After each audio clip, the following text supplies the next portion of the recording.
This is One on One.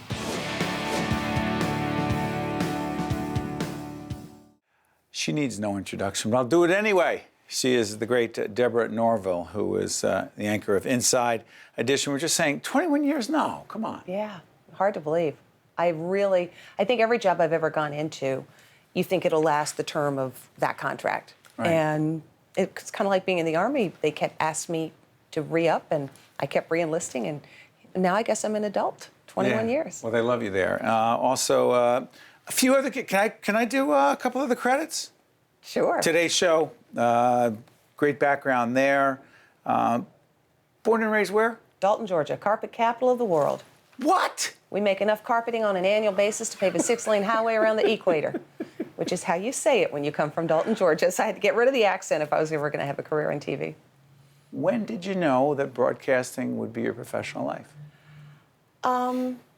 When I was a senior in high school, there wasn't a whole lot going on in Dalton. And there was Really? Really. And there was one weekend in between high school football playoffs, which was something big, and the SAT test, which was mandatory. And there was nothing going on that weekend. And the local JC chapter sponsored this thing called the local Junior Miss Pageant. And I signed up just because, A, you could maybe get some money if you won some of the categories for college, and there was nothing else to do. And I won. You won junior... Local Junior Miss. Okay. Half your score was your judge's interview and your grade transcript. There was no bathing suit or anything like that, but you had to have talent. And I was too afraid to sing in front of people. I don't tap dance or twirl or anything. Anyway, so my talent was sewing. Went down to the state. No, you just can't go past that. Your talent was sewing. My talent was sewing. How did you demonstrate It was that? actually really good. So imagine, if you can take a wide shot of the set. So you've got these two monitors here. Imagine I've built two rear screen projection screens with gauze fabric and a lot of lumber. Daddy helped me.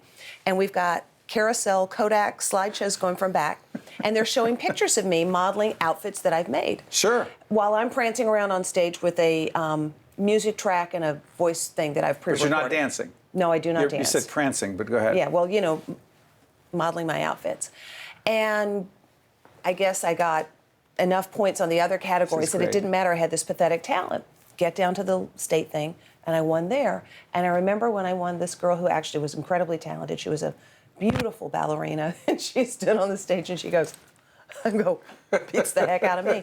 So then I went down to the national thing, which was televised by CBS. And I saw the guys behind the scenes who were putting up the lights and rigging the cameras and building the staging. And they were working like dogs, but they loved what they did. They were so cheerful. And I thought, whoa, TV production looks like fun. But I wanted to be a lawyer. And I thought, well, research is really what got me jazzed about the law. And I thought if you did research and production, you'd be a TV reporter. So I was 17 years old, just about to graduate from high school, when I decided this is what I wanted to do. So I completely changed my college plans, blew through college in 3 years, started working at the CBS station in Atlanta while I was still in college. You were working there. What were you doing there? I was hired as a gopher. The third day they were low on reporters, and they said, Norville, go cover this story. On camera? Yeah. Well, I thought they meant just go with the camera crew and, film what happens and come back and tell us the facts. And they said, no, we want a package for the 6 o'clock news, and that's TV talk for... Produce, put the whole thing together. Stand with the microphone, look in the camera, interview the people. No training? Actually, no training, because on the way, I had this debate with myself, and I thought, I really haven't had news writing yet. That'll be next fall when I go back to school. And I thought I should tell them. And there was this little debate going on. The one in the white outfit with the harp and the wings says, oh, you must be honest and tell them you're not qualified. And the one with the Brooklyn accent and the cloven feet, and, I know. Little pitchfork said, keep quiet. If it's important, they'll figure it out. And I thought, what, this guy makes a lot of sense. So I didn't tell them. I had no idea what I was doing. Got out there, and the story was the DeKalb County Firemen's Family Picnic. So it was just the local firefighters having a big picnic. And on the way to the news assignment, my cameraman, and this was filmed, this is 1978, it's how far back we're going, pushes in the cigarette lighter. When the cigarette lighter popped out, he pulls out of his pocket, not a Marlboro light or whatever, but a joint, and starts smoking dope on the way to my very first news story. And I'm like, I didn't know what to do. What I should have done was, what the heck are you doing? Put that thing out. You're a kid. I know nothing. I am so green, there are little puddles of chlorophyll underneath me. And so I rolled the windows down and, it's so stuffy in here. I don't want to smell like reefer when I have to interview the fire chief. And I thought, well, I can stand far away because I'm going to smell like a joint. Or then I thought the dog, the firehouse dog. Have you ever told this story on the air before? Oh yeah. I mean, okay, it was a very long time ago. But yeah, no. And the dog didn't attack. The firefighter had been in burning buildings forever. He didn't smell a thing. And when we got there, they said, "Please help yourself. It's a picnic. Have some food." Oh, I can't do that. It would jeopardize my impartiality. Yes. I need to be impartial. Your integrity. My integrity as I report on the picnic. And my cameraman had no hesitation. Plus, he's stoned. Yes, so he was hungry. Mountain of food, which he dutifully ate. And then we did the interview. And Debbie Norville, TV5 Eyewitness News. I was on the air that night. How the heck did you get to New York? Worked in Atlanta, graduated college, and then was the weekend anchor. Worked in Atlanta a couple of years, went to Chicago for 5 years, started as a reporter, worked my way up, and then I met a guy who was here in New York. And I was perfectly happy in Chicago. I had a great job. Yeah. The other station was trying to hire me. In TV, that's always a good thing. Yep. The money goes up. And then there was this Mr. Wonderful here in New York. I got to get to New York. And Connie Chung had just been promoted to a primetime magazine at NBC. I worked at the NBC-owned station in Chicago. So I had an ID that could get me into 30 Rockefeller Plaza. So I'm meeting friends at 30 Rockefeller Plaza. And one friend introduced me to the man who was the executive producer of Connie's early morning newscast, which was called NBC News at Sunrise. And they literally had auditioned every other female correspondent at the network. And they were starting to dip into the owned and operated stations ranks. And there I was, and I got a tryout. The so-called O&Os. The O&Os, yeah. And so they brought me in for a week. And first 2 days were great. The third day I get up, and I listened to the news radio at 2 in the morning as I'm about to go to work, and there was this hijacking of a Pan American Airlines jet in Karachi, Pakistan. Ongoing situation. I'm like, yes, this is great, breaking news. We're going to be live at 6 o'clock in the morning. And I get into the office, and Tom Brokaw's already there. I'm like, okay, that's fine. I'm just a visitor here. It's his network. No big deal. And so I'm getting big-footed by Brokaw. No big deal. On the contrary, Tom does the hijacking part, the first story of the day. I'm sitting next to Tom You're not Brokaw. sitting next to Yes, Brokaw. I am. Brokaw's right there. I'm sitting right there. And then he says, I don't know if he said my colleague Deborah Norville, but he said Deborah Norville has the rest of the day's good news. enough. I'm like, I got a demo tape, me and Brokaw co-anchoring. If NBC doesn't hire me, maybe the other guys will. All I want to do is get a job in New York. You were co-anchoring. I was on the same set with Tom. You were so young at the I was 28 at that point. Okay. Yeah. Okay. Wow. I've been very fortunate, and with that talent. I'm still here today. I'm very grateful. So let me ask you this. The keys to staying successful in the game, relevant, and doing it? Great question. And it applies to any profession. By the way, I'm selfishly asking. Yeah, no, listen, we all want to know. We all want to know whatever field you're in, or even if you're not in a field, you still want to stay engaged and relevant in life. Yep. And so I think one of the things is, for me, gratitude is the gas in my tank.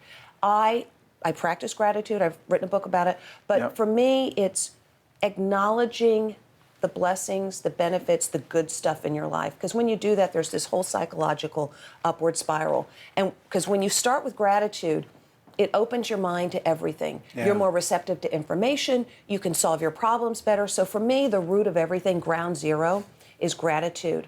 And that makes you interested in things. So if you're interested in things, you're going to read all kinds of disparate material. The great thing about the internet now is 1 minute you can be on one of the technology websites, and the next thing you know, you're over on, something learning about outer space. You stay curious. Yeah, you stay Always. Curious. And I think that's one of the keys. And then in terms of lasting in a job, don't take the bait. Same thing as a marriage. I've been married 28 years. I've been in this current job for 21.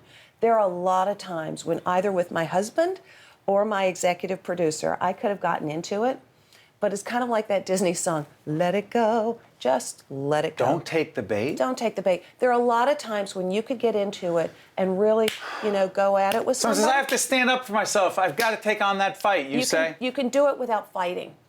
You can stand up for yourself in a way that is absent the anger and the emotion that would come along with taking the bait.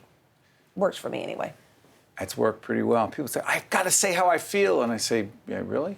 I got some great advice years and years ago from an agent, and I don't know if he was quoting Socrates or Plato, but one of those, smart people. Dead smart people, Yeah. who said, you will never regret your silences.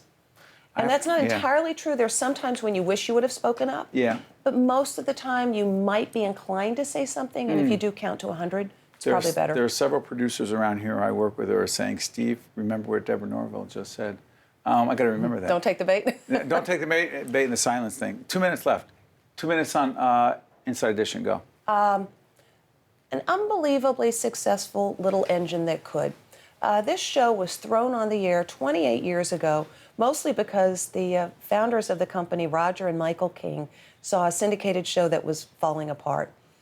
The secret that we've seemed to have discovered, which is tell people interesting things, respect their 28 minutes of time that they spend with you, and give them a little something that they can use every day that makes them feel a little bit smarter, a little bit more engaged, or better able to participate in whatever conversations they're a part of. You love it.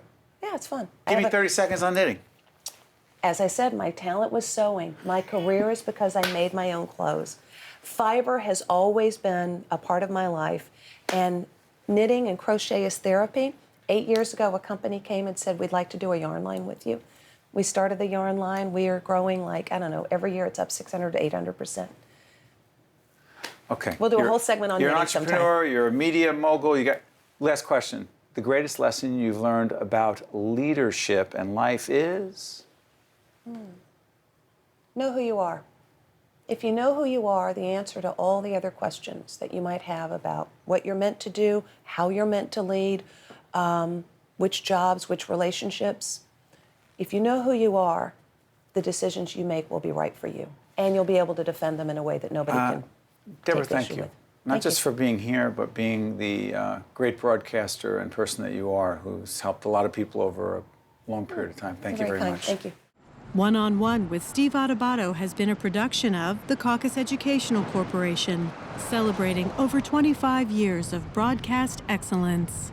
This special edition of One-on-One with Steve Adubato is brought to you from the Tisch WNET studios at Lincoln Center. Funding has been provided by Sovereign Health System, TD Bank, Bloomfield College, Qualcare Inc., NJM, NJ Best, and by Verizon. Promotional support provided by NJ.com. Small news, big news, True Jersey. And by New Jersey Monthly, the magazine of the Garden State, available at newsstands. Transportation provided by Airbrook Limousine, serving the metropolitan New York, New Jersey area.